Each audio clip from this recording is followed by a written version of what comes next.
Jasnan kebingungan. Selamat malam Mr. Presiden. Ucap Kuni yang sedikit mengejutkan Jasnan.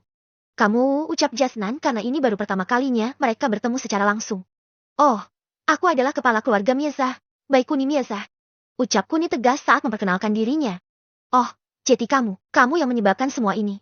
Oh tidak maksud aku kamu yang selama ini aku cari. Ucap Jasnan sedikit gugup tadi karena dia tak sengaja mengolok Kuni. Oh, untuk apa seorang presiden mencariku? Ucap Kuni yang tak mempermasalahkan ucapan Jasnan. Selain itu, memang dia tak tahu kalau Jasnan sedang mencarinya. Karena baik Eva ataupun Mohan tidak mengatakan apapun tentang Jasnan. Hanya orang-orang yang menolak bekerja sama dengan Kinan Gruok yang dilaporkan oleh mereka berdua. Sementara Jasnan kembali tertegun begitu melihat Kuni lagi. Dia tak menyangka jika orang yang membuatnya penasaran masih sangat mudah sekali. Bahkan terbesit pikiran menghina di kepala Jasnan karena dia tak percaya jika pemuda di depannya ini yang menyebabkan semua terjadi. Dari pembunuhan yang ditengarai sebagai mata-mata negara Borneo, skandal SKS keluarga Sutrisno sampai kehancuran keluarga besar Sanjaya disebabkan oleh satu pemuda ini. Bahkan bukan hanya itu, masih ada kasus apartemen, kematian Raja Oceani serta perang yang terjadi sekarang ini adalah akibat dari pemuda di depannya ini. Awalnya Jasnan mengira jika semua ini masuk akal. Tapi saat melihat Kuni langsung membuat Jasnan langsung menyangkalnya karena dia tak bisa mempercayai jika pemuda yang terlihat lugu di depannya ini telah menyebabkan semua ini. Ini tidak mungkin, ucap Jasnan lirih. Apanya yang tidak mungkin Mr. Presiden? Ucap Kuni lagi yang kali ini semakin membuat Jasnan terkejut lagi. Dia jelas-jelas sudah berbicara lirih dan mungkin saja hanya dirinya yang dengar. Tapi perkataan Kuni barusan langsung merubah statementnya dan semakin membuat Jasnan penasaran lagi. Tolong katakan padaku. Apa kamu benar-benar mendengarku bicara tadi? Tanya Jasnan yang ingin memastikannya lagi. Dengar Mr. Presiden. Aku tidak datang ke sini untuk mengobrol santai denganmu. Aku datang ke sini karena ingin meminta sesuatu padamu. Ucap Kuni yang kali ini sangat serius sekali. Meminta sesuatu? Ucap Jasnan mengulangi perkataan Kuni. Iya, aku ke sini karena ingin meminta pada Anda untuk memberikan penghargaan dan juga kenaikan jabatan kepada Patimon. Sudah saatnya Patimon lebih dikenal lagi oleh masyarakat luas dan itu akan berdampak baik baginya untuk kedepannya. Ucap Kuni. Apa? Kenaikan jabatan? Ucap Jasnan sangat terkejut sekali. Iya, ucap Kuni singkat. Di masa seperti ini. Bukankah itu akan membuat Patimon lebih dibenci karena mungkin saja masyarakat akan menganggap jika Patimon gila jabatan. Ucap Jasnan mengutarakan pendapatnya. Anda jangan khawatirkan itu semua Mr. Presiden. Aku bisa mengatasinya dengan mudah. Dan juga besok jangan sampai Anda pergi ke kota Sun. Karena jika Anda ke sana, mungkin saja kita akan menderita kekalahan yang lebih besar lagi dan resikonya itu sudah tidak mungkin bisa ditanggung oleh Anda Mr. Presiden. Selain tentara kita juga butuh bahan pokok untuk didistribusikan kepada masyarakat kecil agar mereka bisa tetap bertahan hidup di tengah-tengah konflik kecil ini. Itu adalah pilihan bijak yang bisa Anda lakukan untuk menyelamatkan wajah Anda di depan publik. Terutama menyelamatkan wajah Anda di depan pendukung Anda sendiri. Terang Kuni yang membuat Jasnan sedikit terkejut. Solusi yang diberikan oleh Kuni sangat berguna baginya jika ingin mendapat simpati dari masyarakat luas. Tapi simpati saja masih belum cukup bagi Jasnan karena dia tahu. Yang diinginkan oleh rakyatnya adalah memenangkan perang dan mengambil alih kota Sun yang saat ini sedang diduduki oleh tentara Borneo. Maaf Tuan Kun. Aku menghormati saran yang Anda beri, tapi aku sudah membuat rencana yang pasti. Kami akan membombardir tentara musuh sebelum pasukan utama mereka tiba di kota Sun. Kami akan melakukan segalanya untuk bisa membebaskan kota Sun dari tangan kotor mereka. Terang Jasnan dengan penuh tekad itu.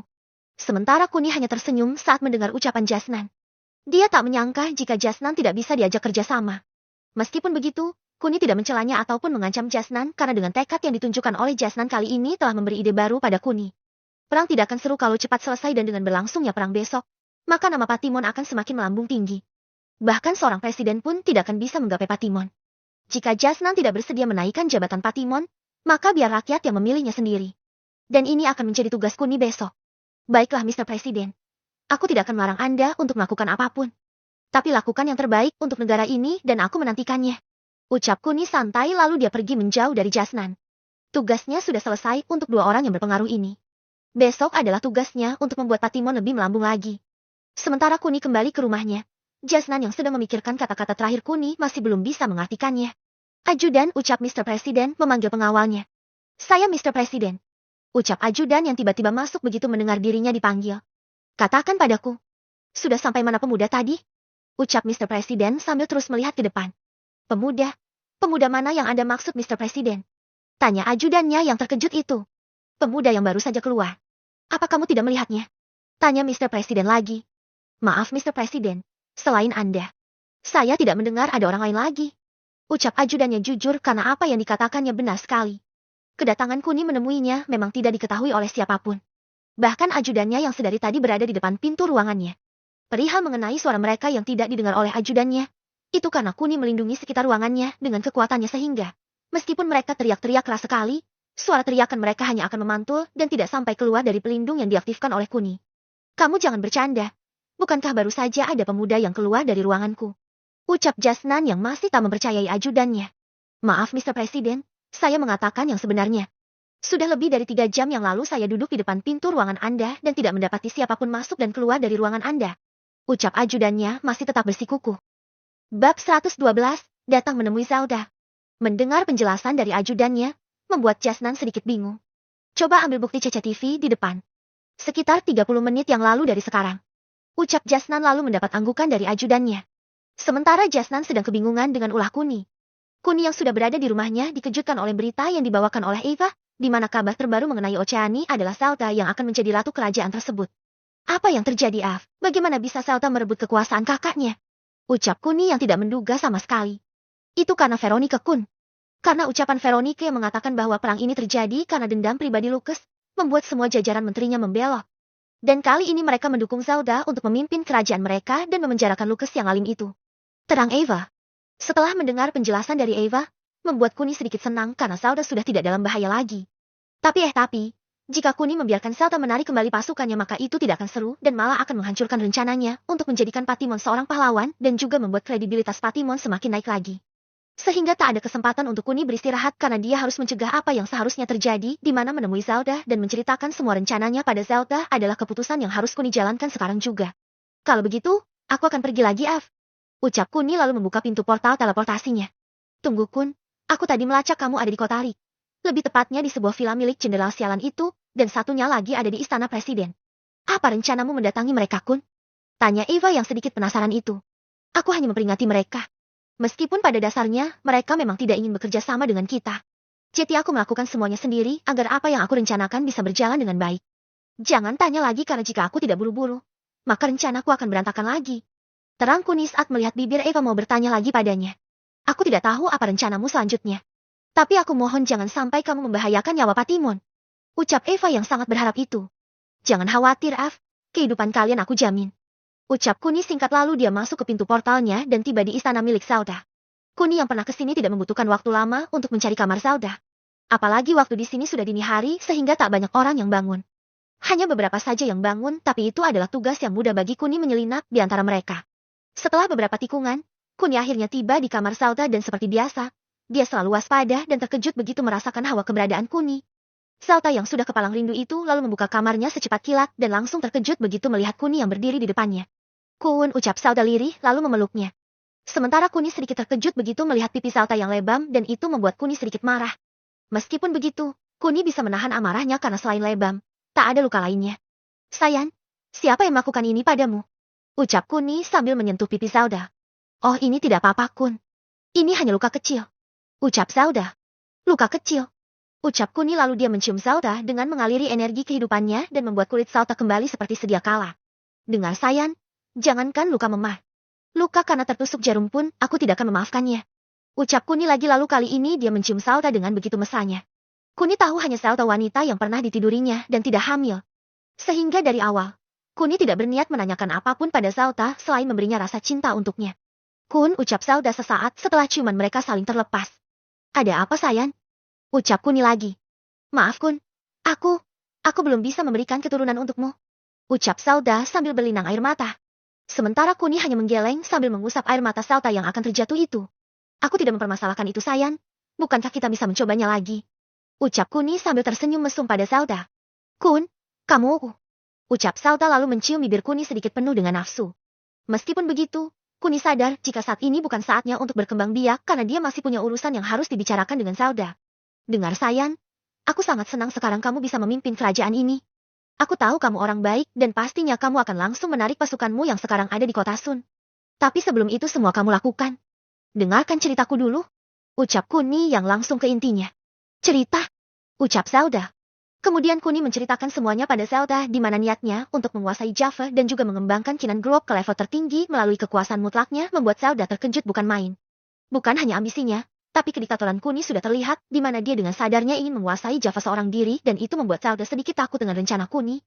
Meskipun begitu, Zelda tahu jika Kuni adalah orang baik sehingga dia tak mempermasalahkan apapun yang ingin dilakukan oleh Kuni. Apalagi dia tahu jika tindakan Kuni selama ini adalah untuk kesejahteraan semua orang yang ada di sekitarnya. Bahkan dirinya yang bisa sekuat ini. Itu karena bimbingan dari Kuni sehingga bisa dibilang jika Zelda adalah wanita terkuat di bumi saat ini berkat Kuni. Jadi aku mohon, tunggulah sedikit lagi dan biarkan pasukanmu berada di kota Sun lebih lama lagi. Untuk pasukan utamamu, cukup katakan pada media kalau mereka sudah siap berangkat kapan saja. Dengan begitu Jasnan akan semakin tertekan dan dengan terpaksa dia harus menyerahkan jabatannya pada orang lain karena kegagalannya dalam menjalankan pemerintahannya. Apa kamu mengerti, Sayan? Ucap Kuni panjang sekali. Tapi Kun, mereka hanya ada sekitar kurang dari 100.000 orang. Aku takut mereka mati semua karena bala bantuan yang tak kunjung datang. Ucap Zelda. Kamu jangan khawatirkan masalah itu. Aku akan melindungi mereka dan membuat Jasnan membayar sikapnya yang tak ingin menurutiku. Ucap Kuni yang seolah-olah dia punya dendam dengan Jasnan. Aku tidak mengerti, Kun. Apa menurutmu rencanamu itu bagus untuk semua orang? Bukankah mereka akan menderita? Belum lagi masalah kebutuhan mereka sehari-hari dan juga ini semua akan berdampak pada kehidupan mereka untuk kedepannya. Bab 113. Latihan perdana Albi dan Zelda.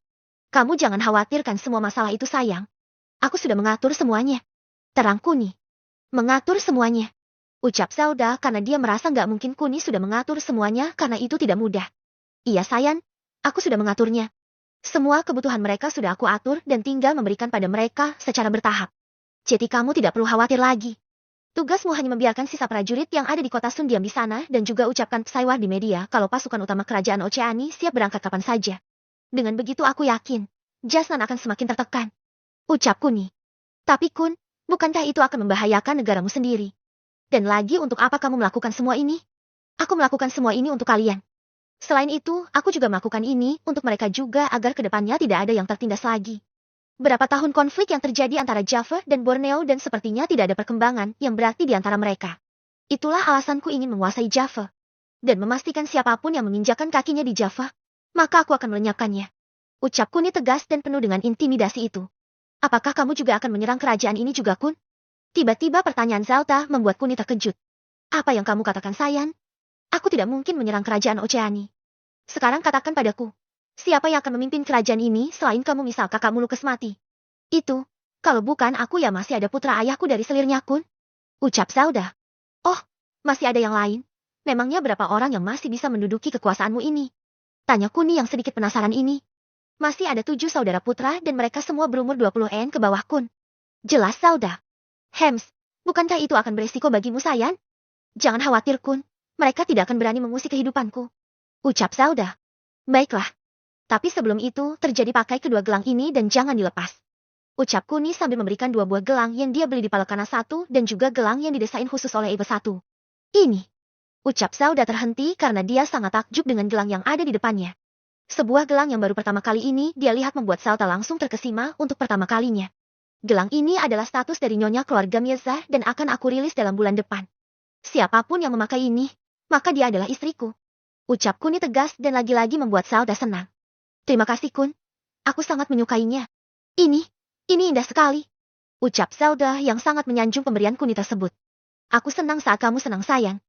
Tapi, kamu tak akan menemukan gelang ini dimanapun.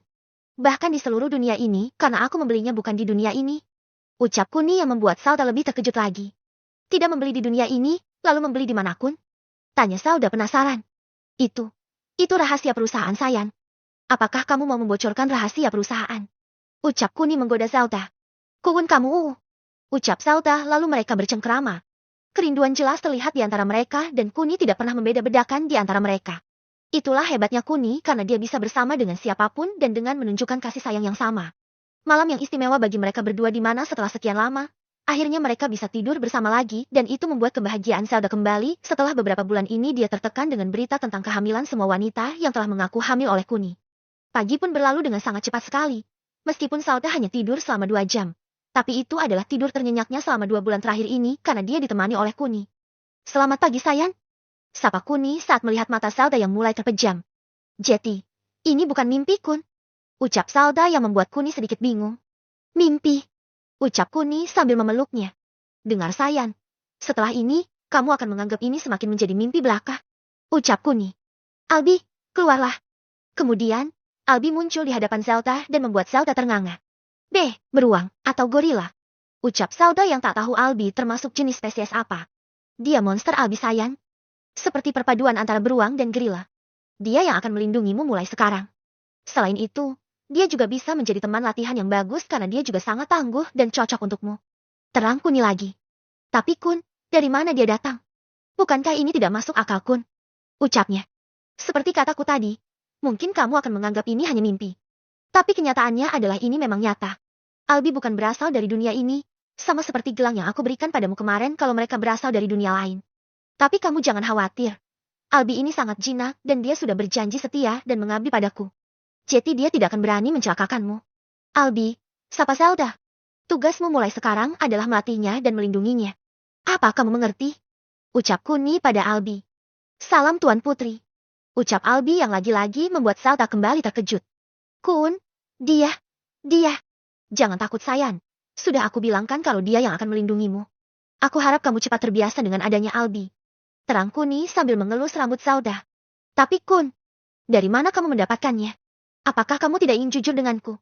Tanya Zelda yang masih penasaran. Itu tidak penting. Sekarang kamu jangan khawatir lagi karena Albi akan melindungimu dengan segenap jiwanya. Lebih baik sekarang kamu bersiap-siap dulu karena aku ingin melihat kalian berlatih bersama sebelum aku kembali ke Java. Ucap Kuni. Kembali? Apa kamu tidak ingin lebih lama tinggal di sini, Kun? Ucap Zelda yang terlihat lebih sedih itu. Maafkan aku sayang. Hari ini akan ada serangan yang dilakukan oleh Jasnan. Aku harus ke sana dan melindungi prajuritmu. Selain itu, aku juga harus menjalankan rencana lainku agar semua ini cepat berlalu dan aku memiliki waktu yang lebih banyak lagi untuk kalian. Bersabarlah sebentar lagi. Terang Kuni. Dengan perasaan tanpa semangat, Zelda bangkit dan pergi ke kamar mandi seorang diri. Dia tak tahu apakah Kuni akan sering kesini lagi atau tidak. Tapi sejujurnya dia tak ingin jauh dari Kuni sehingga saat memikirkan semua itu membuat Zelda sedikit frustasi. Setelah hampir 30 menit, Zelda akhirnya keluar dengan memakai pakaian kesatrianya di mana itu menandakan jika dirinya sudah siap untuk berlatih di pagi hari. Kun, aku sudah siap. Ucapnya. Baiklah, Albi. Berubahlah menjadi wanita kekal seperti ini dan latih Zelda. Ucap Kuni sambil menunjuk sebuah foto yang dia cari di internet. Baik yang mulia raja. Ucap Albi lalu kepulan asap keluar. Bab 114. Tak bisa menopang negara sendirian. Sementara Zelda sedikit bingung dengan sebutan Kuni oleh Albi, di mana dia memanggil Kuni dengan sebutan yang mulia raja. Meskipun begitu, tak berlangsung lama, Albi muncul dengan bentuk tubuh barunya dan lebih mengejutkan Zelda. Apakah dia monster yang tadi batin Zelda? Albi, ingat perkataanku. Kamu hanya boleh melawannya dan jangan sampai membuat dia luka parah. Apa kamu mengerti? Tanya Kuni lagi. Baik yang mulia raja. Ucap Albi tegas sekali. Baiklah, kalian bisa mulai. Ucap Kuni yang membuat Zelda tak percaya. Kun, ini kamarku? Ucap Zelda sedikit kesal. Hahaha maaf sayang, aku tahu itu. Kalau begitu kita cari tempat lain saja. Ucap Kuni lalu membuka pintu portal teleportasinya. Setelah itu Kuni dan Zelda masuk diikuti oleh Albi yang mana Kuni membawa Zelda ke sebuah hutan di kota Sun yang dalam. Tempat yang pernah dia lihat di masa lalu. Dan hutan ini bukan hutan keramat. Kun ini di mana? Tanya Zelda sedikit penasaran. Ini di hutan kota Sun. Kalian aku beri waktu selama 1 jam untuk berlatih. Setelah itu, kalian bisa melanjutkan latihan kalian di istana kerajaan Oceani. Tunggu apa lagi? Mulailah. Terang Kuni lalu Zelda dan Albi membentuk kuda-kuda yang siap untuk bertarung. Kemudian, pertarungan pun berlangsung di mana Albi yang memiliki kekuatan besarnya itu bukan tandingan bagi Zelda. Albi mementahkan setiap serangan yang dilancarkan oleh Zelda dan membuat Kuni yakin jika Zelda tidak sekuat Tuan Handi. Meskipun begitu, Kuni semakin penasaran dengan apa yang terjadi jika Zelda meminum mata air amerta. Apakah dia akan selamat atau justru dia akan mati karena tak tahan dengan penyatuan tubuh yang dilakukan oleh energi yang ada di mata air amerta. Tapi kembali lagi, Kuni hanya ingin mengetahui seberapa kuat Zelda saat bertarung dengan Albi karena selain tidak mempunyai kesenjangan ruang hampa, Zelda adalah murni manusia biasa yang tidak memiliki ilmu tenaga dalam dan berbeda dengan Tuan Handi yang sudah memiliki ilmu tenaga dalam meskipun hanya sedikit. Dengan kata lain, dia ingin meningkatkan dan meneliti mata air amerta dengan memberikan contoh-contoh yang nyata pada manusia biasa dan manusia yang sudah memiliki tenaga dalam. Hasilnya mungkin sudah jelas di mana resiko akan lebih tinggi jika manusia biasa meminum amerta sehingga Kuni akan melakukan beberapa eksperimen lagi agar energi yang ada di amerta bisa menyatu dengan sempurna pada tubuh manusia biasa. Setelah beberapa kali percobaan, hasilnya tetap sama dan tidak ada peningkatan yang signifikan sehingga membuat Kuni menghentikan percobaannya. Hentikan Zelda, ucap Kuni santai lalu berjalan ke arah Zelda dan menciumnya untuk mengobati luka memar yang disebabkan oleh Albi. Sementara Albi langsung berbalik karena dia masih memiliki hati, sesungguhnya Albi adalah manusia yang dikutuk menjadi seorang monster. Beberapa saat kemudian, tubuh Zelda kembali seperti semula dan itu sudah tidak mengejutkannya lagi.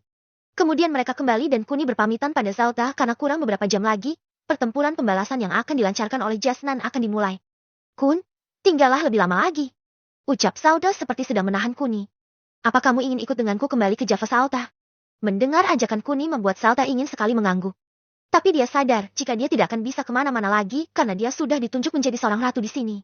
Itu tidak mungkin, Kun. Ucap Zelda pasrah. Mendengar ucapan Zelda, Kuni hanya tersenyum. Albi, berubahlah menjadi Zelda dan tunggu di sini. Kalau ada acara apapun, bilang saja kita tunda dan lihat besok. Apa kamu mengerti? Ucap Kuni yang mendapat anggukan dari Albi. Sedang Zelda merasa jika cara ini bisa dilakukan. Apalagi Kuni bisa pergi kemanapun dengan pintu portal teleportasinya sehingga dia bisa dekat dengan Kuni kapan saja. Kun kamu uku. Ucap Zelda lalu dia memeluk Kuni erat-erat. Dengan rasa bahagia lainnya, Zelda akhirnya mengikuti Kuni pergi ke Java. Sedang Albi ditinggalkan di istananya dengan keadaan yang sedikit membosankan. Dan dengan cepat, Kuni dan Zelda tiba rumah Kuni dan waktu masih sangat pagi sehingga tidak ada yang bangun. Kamu kembalilah ke kamarmu. Aku masih ada urusan lagi. Ucap Kuni yang mendapat anggukan dari Zelda. Setelah itu Kuni pergi ke ruangan Eva. Dia ingin mempersiapkan semuanya yang dimulai dari kru channel Kinan Group. Kuni ingin pembalasan serangan dari Jasnan diliput dan disebar luaskan lagi. Kuni ingin agar rakyat sendiri mengetahui kalau Jasnan yang sekarang tidak bisa diandalkan karena mengusir penjajah saja mereka tidak becus. Eva, apa kamu tidak tidur? Ucap Kuni begitu melihat Eva yang sedang duduk di depan laptopnya. Kun, apa ini? Apa kamu benar-benar manusia atau monster? Ucap Eva sambil menunjuk layar di laptopnya. Kuni yang penasaran lalu melihatnya dan adegan di video itu adalah adegan dirinya saat membantai tim Falcon seorang diri. Jangan sebarkan video itu. Sekarang aku mau kamu pasang beberapa wartawan lagi karena beberapa jam lagi Jasnan berniat menyerang kota Sun. Ucap Kuni. Itu sudah pasti Kun. Mengingat banyak sekali masyarakat yang mendesaknya. Lalu apa hubungannya dengan kita? Bukankah tugas kita membuat Patimon terkenal sudah berjalan dengan baik? Apa masih ada yang kurang Kun? Tanya Eva yang memang tidak mengerti dengan jalan pikiran Kuni. Eva beranggapan jika Patimon terkenal, maka dia bisa mengambil keuntungan di pemilihan presiden tahun depan. Tapi pikiran Kuni berbeda. Dia ingin mengambil alih posisi presiden saat ini juga dan membuat kredibilitas Patimon lebih melambung lagi hanya waktu kurang dari setahun ini. Dengan begitu, dia tidak harus susah payah berkampanye karena bukti sudah mereka lakukan dalam beberapa bulan ke depan. Sudah, lakukan apa yang aku mau. Sama persis seperti serangan yang kemarin. Terang Kuni lagi. Setelah itu, Eva melakukan apa yang diminta oleh Kuni, dan dalam beberapa menit saja, kru mereka sudah berada di posisi masing-masing. Semuanya sudah beres Kun. Sekarang aku akan mengatakan yang sejujurnya padamu kalau kita sudah tidak bisa menopang negara ini sendirian lagi. Terang Eva pada Kuni. Sementara Kuni sedikit bingung apa maksud dari perkataan Eva tadi. Bukankah uangnya unlimited alias lebih dari 10 kuadriliun? Hei Eve, apa maksudmu ini tentang uang kita atau tentang yang lainnya? Bicara yang jelas. Ucap Kuni sedikit penasaran. Bab 115. Harapan di rencana terakhir. Ini mengenai uang kita Kun. Kinan Group kekurangan dana karena uang di kas kita tinggal beberapa triliun saja. Bukankah kamu juga memperhitungkan kondisi keuangan kita dengan semua rencanamu ini, Kun? Atau jangan bilang kalau kamu tidak pernah melihat kondisi keuangan kas kita. Ucap Eva penuh curiga pada Kuni. Itu, bukankah aku sudah mendatangkan batu giok dari Tlago? Apakah itu masih kurang? Ucap Kuni yang masih tidak menyadarinya. Oh ya betul. Batu dari Tlago sangat bernilai tinggi sekali. Tapi apakah itu bisa terjual jika negara ini sedang berperang? Saya rasa itu tidak akan terjual karena mereka lebih memilih untuk mementingkan diri mereka ketimbang harus membeli perhiasan yang nilainya turun saat terjadi perang. Apa kamu tidak mengerti akan hal itu? Ucap Eva lagi yang membuat Kuni sedikit terpukul. Giok yang sudah dia hasilkan ternyata belum laku sama sekali dan ini tidak dia ketahui. Eva, bagaimana bisa tidak terjual? Bukankah perang terjadi baru kemarin? Sedang batu yang aku beli pasti datangnya 2 bulan yang lalu. Ucap Kuni lagi mencoba menjelaskan pada Eva jika itu mustahil sekali. Memang benar Kun. Tapi butuh proses untuk pembuatannya termasuk lama pengerjaan dan juga pesanan yang masuk. Di samping itu, peminatnya berkurang sejak terakhir kali isu perang akan terjadi. Sejak saat itu, perusahaan batu giok milik sisa macet total dan praktis kita hanya memiliki uang dari sisa-sisa kas dari penjualan sebelumnya. Sampai sini apa kamu paham? Terang Eva yang membuat Kuni terkejut. Uang yang dia kira tak terbatas, ternyata bisa habis juga. Meskipun tidak sampai habis karena masih ada beberapa ratus triliun dan itu masih cukup untuk menggaji karyawannya selama beberapa tahun lagi. Sebuah kondisi yang sulit bagi Kuni karena selain harus membuat Patimon terkenal dan menjadi seorang presiden, dia juga harus menanggung jutaan masyarakat yang ada di Java untuk beberapa hari ke depan karena rencana yang dia gunakan adalah dengan cara holokrasi di mana dia sengaja membuat kericuhan untuk menyetir seluruh masyarakat agar membelot pada pemerintahan yang legal. Setelah itu dia akan menjadi pahlawan dengan membantu masyarakat dan memimpin mereka berkedok sistem presidensial. Meskipun Kuni lebih suka dengan sistem monarki absolut mutlak di mana kekuasaan dipegang oleh seorang raja beserta keturunannya. Tapi dia tidak bisa berbuat banyak saat ini karena dana yang dia punya sudah menipis sehingga dia tak punya pilihan lain selain mempercepat rencananya dan dengan cepat pula menobatkan Patimon sebagai seorang presiden. Tujuan Kuni melakukan semua ini jelas karena selain ingin menguasai negara Java, Kuni juga ingin mensejahterakan penduduk di dalamnya dengan sistem yang dia anut di mana dia tak akan segan-segan menghabisi musuhnya jika ada yang berani menginjakan kaki di negara Java. Tapi sebelum itu terjadi, Kuni harus memikirkan bagaimana caranya agar keuangannya konsisten dan hal pertama yang harus dia lakukan adalah dengan bisa menjual seluruh batu giok yang dimilikinya. Kalau begitu, kamu cari tahu apakah ada orang yang mau membeli semua batu-batu ini. Beri mereka diskon agar minat mereka semakin banyak. Ucap Kuni. Akan aku usahakan, Kun. Ngomong-ngomong, kenapa uang Kaskinan Group bisa kamu belanjakan dengan liar, Kun? Apa ini juga termasuk dalam rencanamu juga? Tanya Eva pada Kuni. Kamu jangan khawatir, F. Semua yang aku habiskan itu termasuk dalam rencanaku. Lebih baik, sekarang kamu cari investor untuk bisa menjual batu giok kita. Terang Kuni lagi lalu dia keluar dari ruangan Eva. Hari ini adalah hari terakhir rencananya. Jika hari ini gagal maka dengan terpaksa Kuni akan menunggu untuk pemilihan tahun depan. Meskipun begitu, Kuni berharap rencananya tidak harus menunggu tahun depan. Karena itulah dia sangat berharap pada Jasnan untuk mengerahkan seluruh kekuatan yang dia punya untuk membuat perang yang akan terjadi sebentar lagi berjalan dengan sangat seru.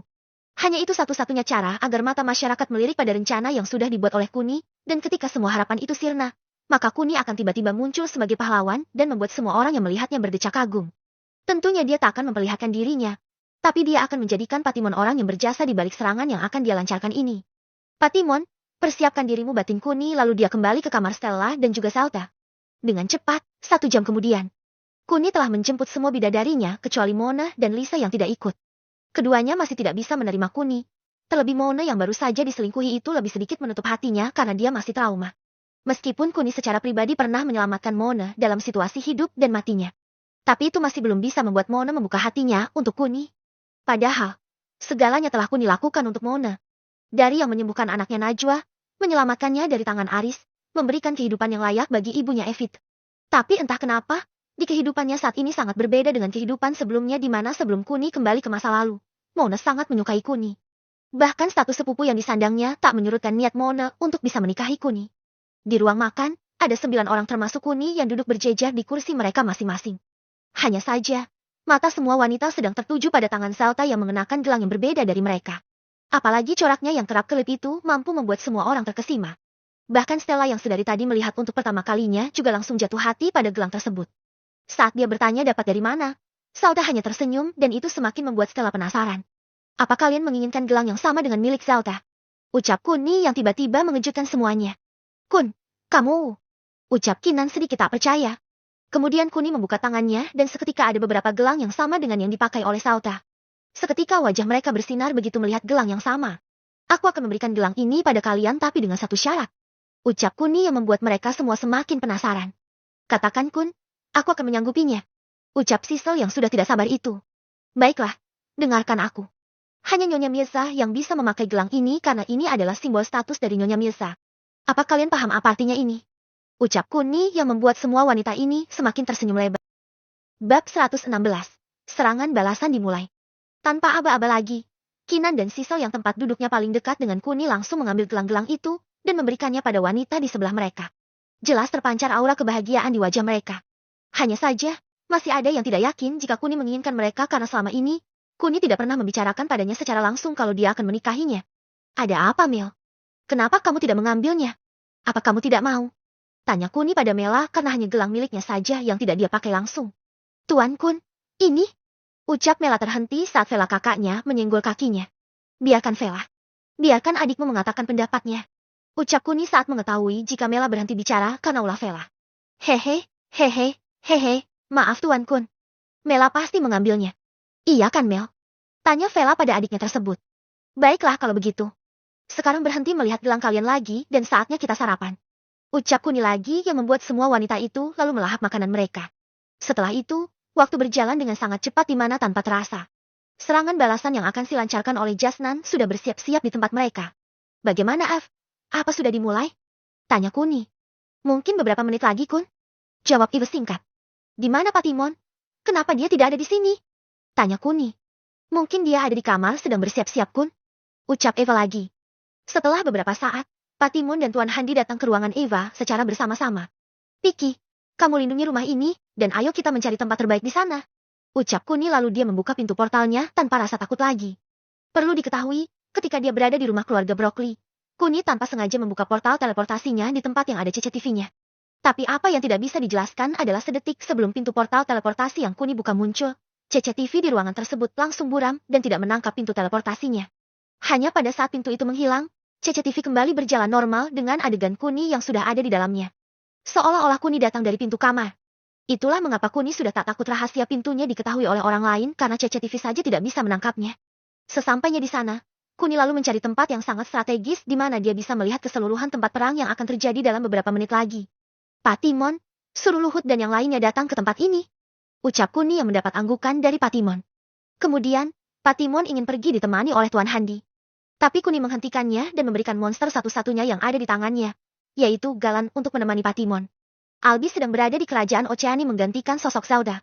Sedang Piki dia tinggalkan untuk melindungi rumahnya dan Berden juga ada di rumahnya yang ditugaskan untuk melindungi Kinan dan wanita-wanita lain yang ada di sekitar Kinan.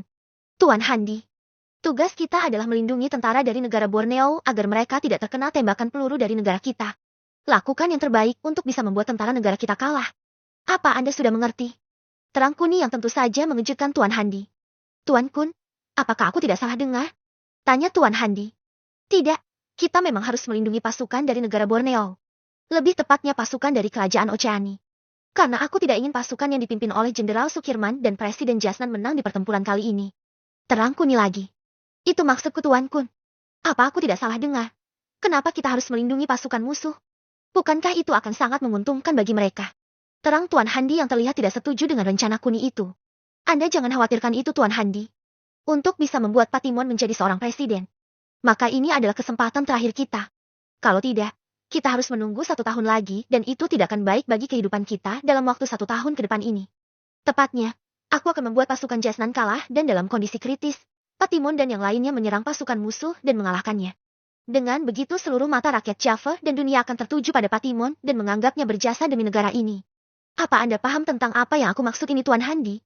Tanya Kuni lagi. Dengan kata lain, Anda rela mengorbankan prajurit yang tidak bersalah demi mencapai keinginan Anda dan menjadikan Patimon seorang presiden. Apakah itu maksud Anda Tuan Kun? Ucap Tuan Handi mengutarakan pendapatnya. Kurang lebih seperti itu Tuan Handi. Ucap Kuni singkat dan tak menyangkalnya. Setelah itu, perang pun dimulai dan peranan Kuni juga ikut dimulai di mana Jasnan yang membawa lebih dari 1 juta pasukan melawan pasukan Borneo, Oceani yang hanya tinggal 70 ribuan itu. Itu pun tidak semuanya fit karena ada lebih dari 20 ribuan yang sedang cedera, tapi mereka dipaksa untuk tetap ikut berperang. Tanpa dijelaskan pun harusnya kalian sudah tahu hasilnya seperti apa. Ibarat batu kerikil dimasukkan ke dalam lautan pasti tenggelam. Itulah gambaran sadisnya di mana pasukan musuh yang hanya tinggal sekitar 70 ribuan itu dipaksa untuk berperang dan hasilnya sudah pasti jelas. Mereka kalah telak. Tapi apa yang tidak bisa diduga di sini adalah karena keterlibatan Kuni.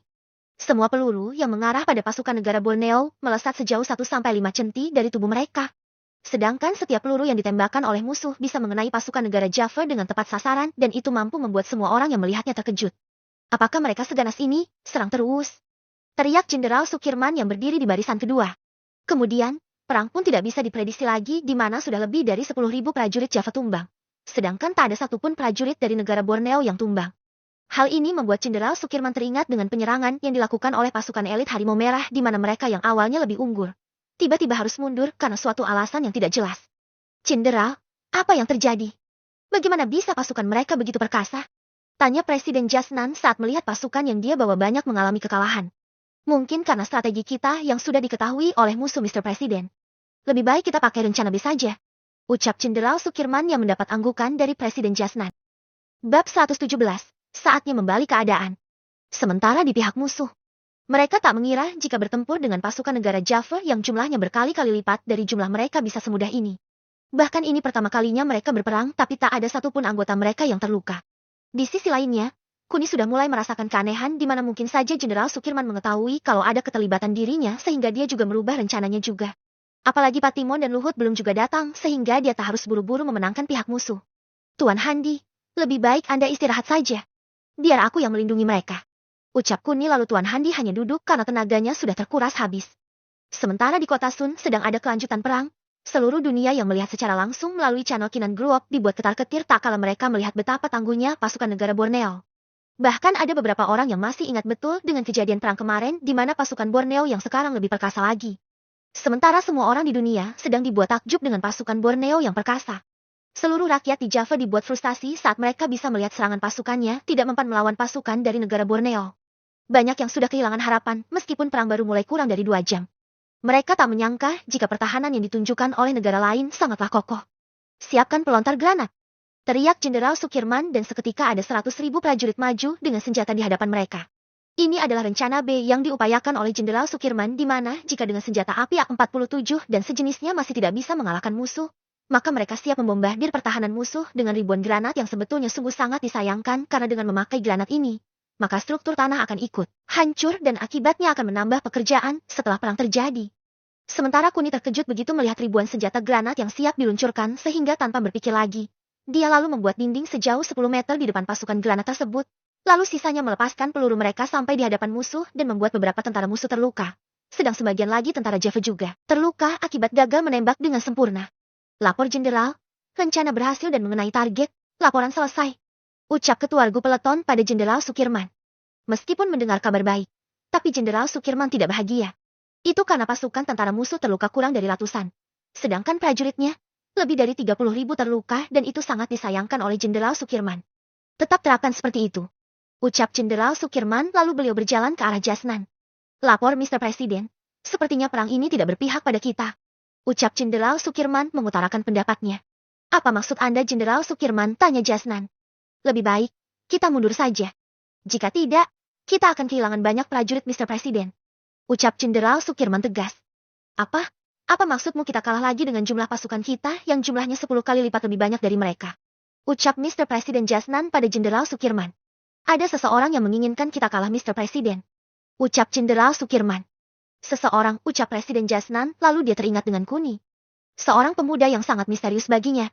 Kehadiran dan kepergiannya yang tanpa jejak telah membuat Jasnan sedikit merinding bila mengingat tentang Kuni. Kemudian Jasnan juga teringat dengan semua perkataan Kuni di mana apa yang dikatakan oleh Kuni ada benarnya juga. Prajuritnya tetap mengalami kerugian meskipun dia sudah berganti formasi dan ini sesuai dengan ucapan Kuni. Lalu Jasnan mengingat-ingat lagi dan membandingkannya dengan semua ucapan Kuni. Dan Jasnan menyadari jika tak ada bedanya antara cerita Kuni semalam dengan apa yang dia rasakan sekarang. Prajuritnya kalah. Bahkan kekalahannya lebih menyakitkan lagi di mana dia sudah diberitahu akan kalah. Tapi dia tetap bersikeras untuk berperang. Mungkin apa yang kamu katakan ada benarnya Jenderal, ucap Jasnan singkat. Lalu, apa rencana kita selanjutnya Mr. Presiden? Tanya Jenderal Sukirman. Aku juga tidak tahu Jenderal. Jika kita lanjutkan, akan semakin banyak korban lagi. Tapi jika kita menyerang sekarang, bukankah itu akan lebih memalukan lagi? Terang Jasnan karena sejujurnya dia bingung dengan semuanya. Meskipun begitu, baik Presiden Jasnan ataupun Jenderal Sukirman berharap mereka bisa memenangkan perang ini untuk mengembalikan kepercayaan masyarakat pada kepemimpinan mereka. Sungguh sebuah dilema. Dilanjutkan akan semakin banyak yang terluka, tidak dilanjutkan akan semakin membuat citra mereka menjadi jelek. Tapi, saat memikirkan semuanya, membuat Presiden Jasnan harus mundur demi meminimalisir korban di pihaknya. Jenderal Sukirman, lebih baik kita mundur saja. Ucap Mr. Presiden dengan berat hati. Siap laksanakan Mr. Presiden.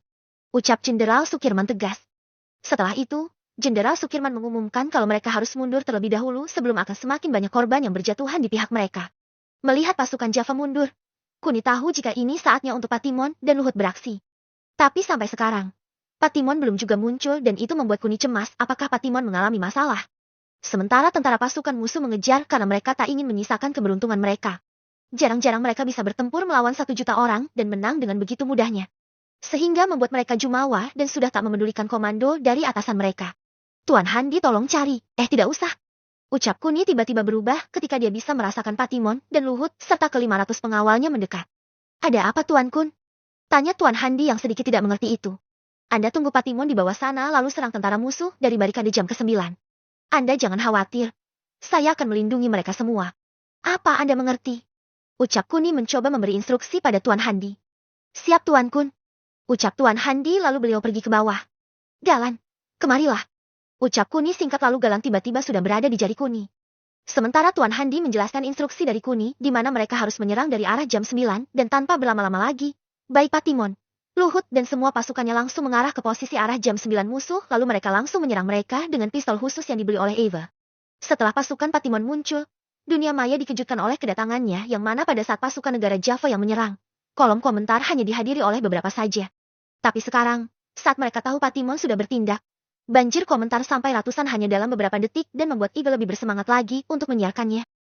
Bab 118, Mission Semi Pas. Tak butuh waktu lama, kurang dari 30 menit. Patimon serta yang lainnya berhasil mengambil alih kota Sun seorang diri tanpa campur tangan dari pihak pemerintah.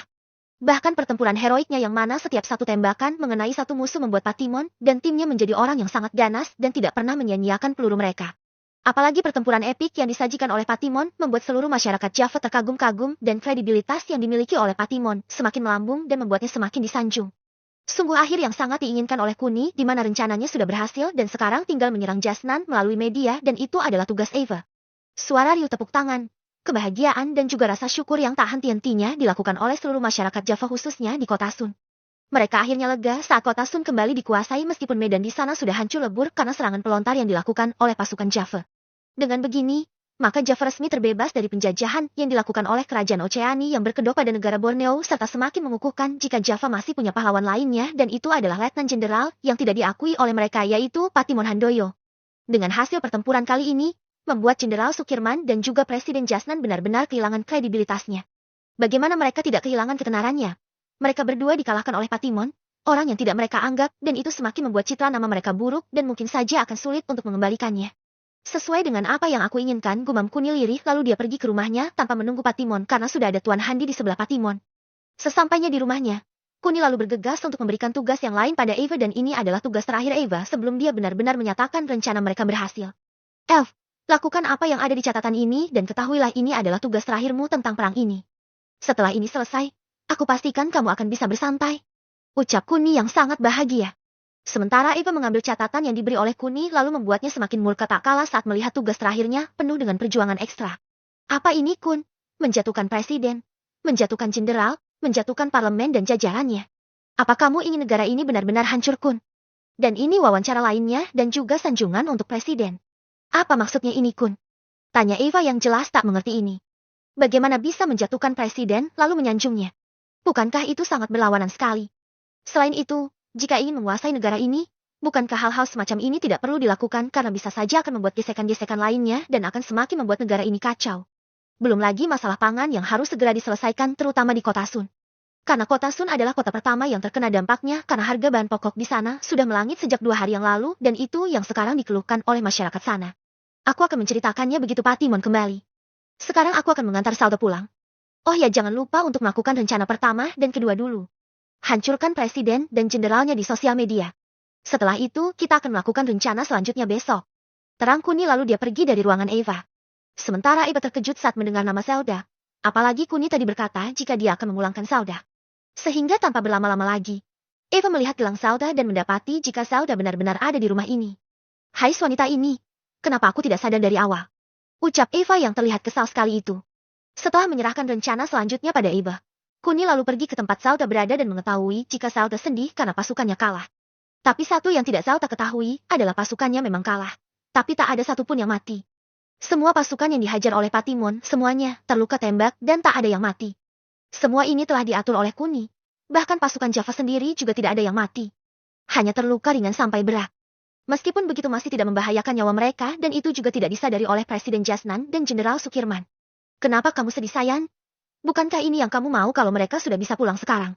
Ucap Kuni sambil memeluknya dari belakang. Kun, bagaimana aku tidak sedih jika mereka pulang dalam keadaan luka dan jadi mayat? Aku tidak menginginkan hal semacam itu Kun. Terang Salda yang jelas terlihat sedih itu. Apa yang kamu katakan sayang? Mereka hanya luka tembak dan itu tidak membahayakan nyawa mereka. Bukankah aku sudah mengatakan padamu kalau aku akan melindungi mereka? Meskipun sedikit sakit, tapi hanya itu satu-satunya cara agar mereka bisa kembali lagi ke kerajaan Oceani. Terang Kuni yang sedikit mengejutkan Zelda. Apa yang kamu katakan serius, Kun? Tanya Zelda yang jelas-jelas tak mempercayai ucapan Kuni itu. Apa aku pernah berbohong padamu? Sekarang dengarkan aku. Kamu kembali ke Oceani dan umumkan penobatanmu. Di samping itu, sanjung mereka dan beri bonus yang tinggi. Kalau ada masalah lainnya, cukup pencet ini, dan aku akan segera muncul di hadapanmu. Ucap Kuni sambil menunjuk gelang buatan Eva. Baiklah, Kun. Ucap Zelda singkat karena dia harus memenuhi tanggung jawabnya sebagai seorang ratu sebuah kerajaan. Ingat sayang, pencet tombolnya jika kamu butuh bantuanku.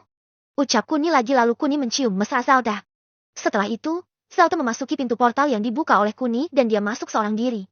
Kemudian Kuni kembali ke kota Sun untuk menemui Patimon dan juga Tuan Handi untuk membawa mereka pulang ke kota Purple dengan kilat. Untuk Luhut dan rekan-rekannya, Kuni masih membutuhkan mereka untuk berada di kota Sun karena tugas utama mereka masih belum selesai. Apa kalian sudah siap pulang? Tanya Kuni pada Patimon dan Tuan Handi. Tuan Kun, apa Anda yakin menjadikanku seorang presiden? Aku merasa jika aku tidak pantas memimpin negara ini. Terang Patimon yang sedikit minder itu. Patimon, kenapa kamu pede sekali?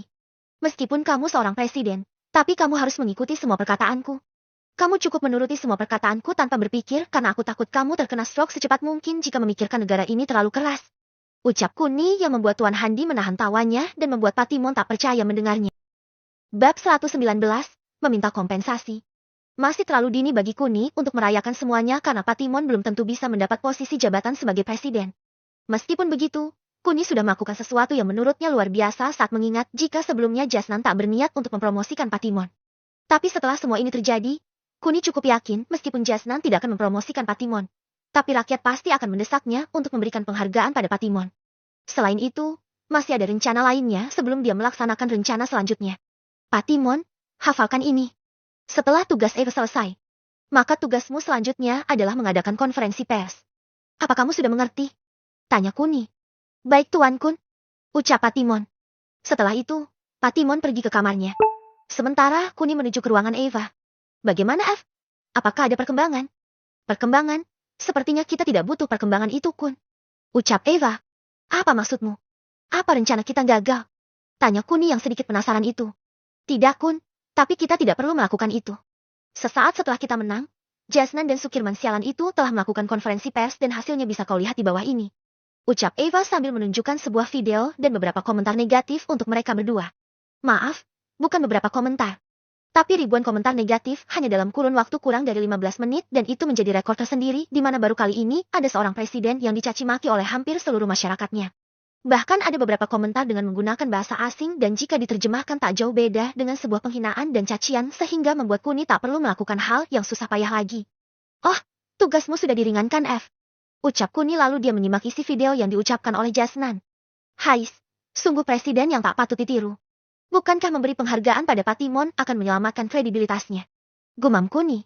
Mungkin itu sebabnya dia mendapat cacian Kun. Karena mereka sangat enggan untuk mengakui Patimon. Terang Eva. Baiklah, bukankah sekarang saatnya bagi kamu untuk memprovokasi mereka? Buat seolah-olah pemerintah tak tahu membalas budi dan bikin mereka lebih hancur lagi. Aku akan menemui Patimon untuk merubah skripsi. Ucap Kuni tenang lalu dia pergi dari hadapan Eva. Kemudian Eva melakukan apa yang seharusnya dilakukannya. Tak lupa dia juga membuat sebuah artikel yang sangat memberatkan Jasnan. Bukan hanya satu, tapi ribuan artikel yang siap menenggelamkan pamor Jasnan dan Sukirman. Sementara Kuni sedang melakukan rencana selanjutnya. Di Oceani, Zelda mendapat tekanan dari semua sekutu yang semula memihak padanya. Mereka semua menuntut ganti rugi karena dibohongi oleh Lucas selama ini. Bahkan tak tanggung-tanggung. Mereka meminta kompensasi yang lumayan cukup banyak di mana jumlahnya mencapai 2 kali lipat dari harga semula dan itu sangat disayangkan oleh Zelda bahwa kakaknya Lucas bukannya mempertahankan kerajaan ini, Lucas justru mengarahkan kerajaan ini ke lubang hitam tak berdasar. Dasar berdebah gumam Zelda saat mengetahui jika dia hanya diberi waktu kurang dari seminggu untuk melunasi sisa pembayarannya. Yang mulia Ratu, saya rasa keputusan kita untuk memberi mereka kompensasi sudah sangat bijak. Tapi ini bukan sebuah kompensasi lagi. Tapi ini sebuah perampokan kerajaan kita. Apakah kita akan diam saja? Ucap Alden mengutarakan pendapatnya. Memang tidak bisa dipungkiri kalau kakakku Lucas membuat kesalahan. Tapi beban yang kita tanggung terlalu berat paman. Jika kita mengikuti mereka, maka kerajaan kita akan mengalami krisis moneter dan itu akan berdampak buruk bagi rakyat. Aku tidak bisa memenuhi tuntutan mereka paman Alden. Ucap Zelda tegas. Tapi yang mulia Ratu, ada 5 negara yang mendesak dan menekan kita. Bukankah itu lebih tidak menguntungkan kita kalau kerajaan ini diserang oleh mereka secara bersama-sama? Terang Alden karena kemungkinan kerajaan Oceani diserang sangatlah tinggi. Lalu, bagaimana respon yang ditunjukkan oleh negara Black Gold? Apakah mereka mengizinkan kita diserang? Tanya Zelda pada Alden. Sejauh ini mereka tidak mengatakan apapun yang mulia Ratu. Mungkin karena mereka memiliki masalah internal mereka sendiri sehingga mereka masih menutup mata pada kerajaan kita. Masalah internal? Tanya Zelda yang sedikit tidak mengerti itu. Benar yang mulia Ratu. Sejak pengakuan yang dilakukan oleh seorang wanita yang mengaku menjadi anggota tim Falcon yang berbasis di negara Black Gold kemarin, mereka mendapat tekanan juga dari seluruh negara karena mereka tidak bisa mematuhi aturan yang telah disepakati bersama tentang organisasi hitam yang berlindung di bawah bendera negara mereka. Terang Alden. Jika begitu, bukankah fokus kelima negara ini terpecah? Lebih baik kita mencari jalan tengah untuk bisa meredakan amarah mereka. Setelah itu, kita harus memikirkan kompensasi yang sesuai dengan kemampuan kita. Bukankah itu sama-sama adil, Paman Alden? Karena mengingat kontribusi mereka pada kerajaan kita belum ada. Sekarang katakan padaku, apakah mereka sudah menurunkan pasukan mereka untuk membantu kita? Terang Sauda yang terlihat seperti masuk akal itu. Anda benar, Yang Mulia Ratu. Hanya negara Borneo yang membantu kita selama ini. Tapi mereka juga menuntut kompensasi yang besar karena selain mereka terlibat, mereka juga merasa dimanfaatkan oleh kakak Yang Mulia Ratu. Jeti, apa keputusan yang ingin Ratu ambil? Ucap Alden. Untuk saat ini, kita kesampingkan dulu masalah kompensasi. Kapan jadwal penobatanku? Tanya Zelda. Nanti malam tepat jam 9, Yang Mulia Ratu. Ucap Alden. Baiklah kalau begitu, masih ada 6 jam sebelum jadwal. Aku ingin mengumumkan kalau aku adalah pemegang kekuasaan menggantikan Lucas dan aku juga akan mengumumkan sesuatu pada keluarga para prajurit yang akan tiba dalam beberapa jam lagi. Apa Anda bisa mempersiapkannya, Paman? Tanya Zelda. Mengumumkan? Mengumumkan apa, Yang Mulia Ratu? Tanya Alden sedikit penasaran itu. Tidak seistimewa itu, Paman. Kenapa Paman terkejut? Tanya Zelda saat mengetahui respon Alden yang terkejut itu. Baiklah, Yang Mulia Ratu. Aku akan mempersiapkannya kurang dari 1 jam lagi. Ucap Alden lalu dia pergi dari hadapan Zelda. Haufif, ternyata menjadi penguasa itu sangat melelahkan sekali. Hampir saja aku kehilangan kata-kata karena aku sendiri masih bingung dengan struktur yang ada. Gumam Zelda karena dia tak menyangka jika dia akan menghadapi masalah yang berat saat dirinya baru saja mengambil alih kerajaan Oceani. Nona Zelda, bukankah lebih baik Anda bertanya pada Yang Mulia Raja? Siapa tahu Yang Mulia Raja bisa membantu Anda. Terang Albi yang masih dalam bentuk cincin di jari Zelda. Bab 120. Percintaan panas dengan Zelda. Yang Mulia Raja. Apa yang kamu maksud itu, Kuni? Albi. Tanya Zelda mencoba memastikan. Iya, Yang Mulia Raja Mirza ke-5. Ucap Albi yang membuat Zelda semakin tambah bingung. Pertama sebutan Yang Mulia Raja, dan sekarang sebutan nama Kuni yang berganti menjadi Mirza ke-5. Semakin dipikirkan, membuat Zelda semakin bingung karena dia tak mengetahui apapun tentang Kuni. Nona Zelda. Ucap Albi lagi karena dia tak mendengar suara Zelda. Albi. Apa aku boleh bertanya padamu tentang Kuni? Ucap Zelda setelah terdiam beberapa saat. Maaf Nona Zelda. Tak ada yang bisa aku ceritakan tentang Yang Mulia Raja Mirza ke-5.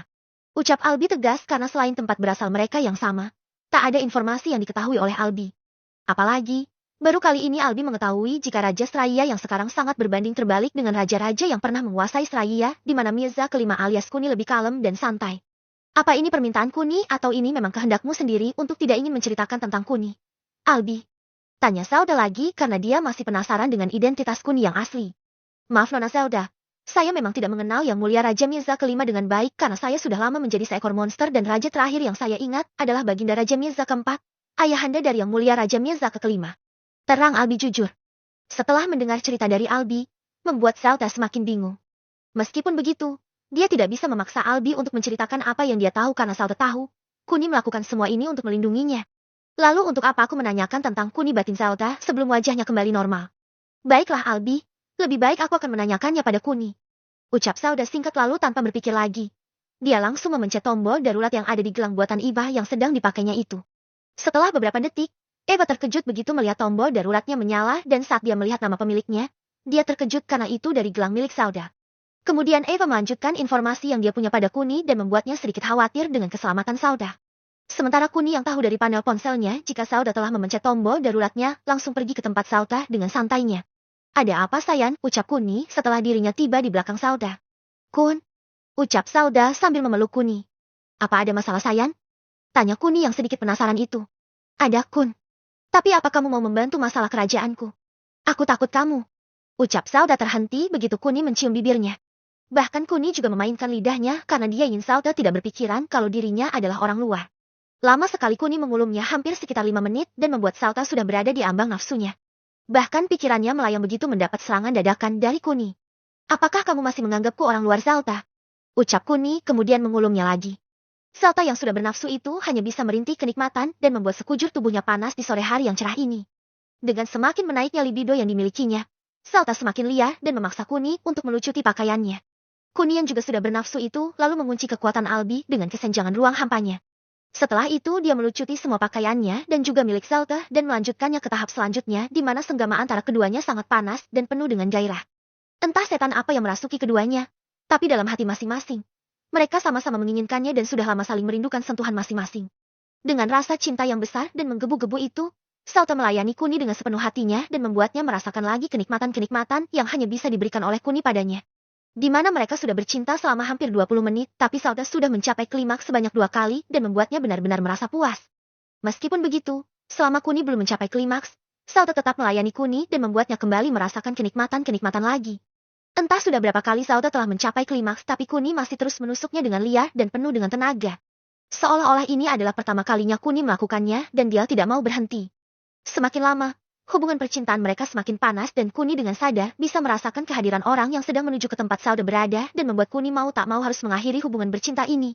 Dengan sedikit memakai kekuatannya, Kuni mencegah orang itu sampai di kamar Sauta dengan memanipulasi ruang-ruang yang akan dia lalui agar dia lebih lama lagi sampai di kamar Sauta. Sementara Kuni langsung menonaktifkan kekuatannya dan membuat Sauta semakin merintih kenikmatan tak kalah rasa klimaks itu akan dia rasakan lagi untuk kesekian kalinya. Tak berselang lama, baik Kuni maupun Sauta mencapai klimaks secara bersama-sama dan membuat keduanya puas. Meskipun ada sedikit rasa terburu-buru, tapi Kuni bisa melakukannya lagi kapanpun karena dia masih memiliki istri-istri yang lain. Oh Kun, kamu tetap saja tak berubah. Perkasa sekali. Sanjung Sauta dengan senyum kepuasannya. Maaf sayang, sepertinya kamu sedang ditunggu oleh seseorang. Ucap Kuni. Kemudian Sauta melihat waktu dan dia menyadari jika sebentar lagi dia akan mengadakan konferensi pers mengenai pengumuman pengambil alih kekuasaan serta penghargaan yang harus dia berikan pada prajurit yang berperang demi kerajaannya. Oh, maaf Kun. Aku lupa kalau aku punya jadwal konferensi pers. Tidak apa-apa sayang.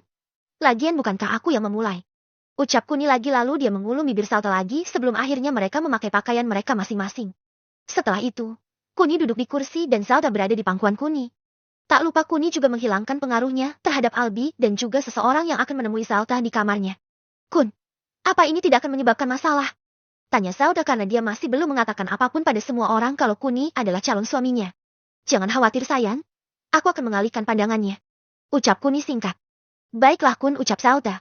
Setelah itu, seseorang yang sedang menuju ke kamar Sauta merasa jika jalur yang dia lalui salah karena dia sudah berjalan beberapa lama tapi belum sampai-sampai juga di kamar Sauta dan membuatnya sedikit bingung juga.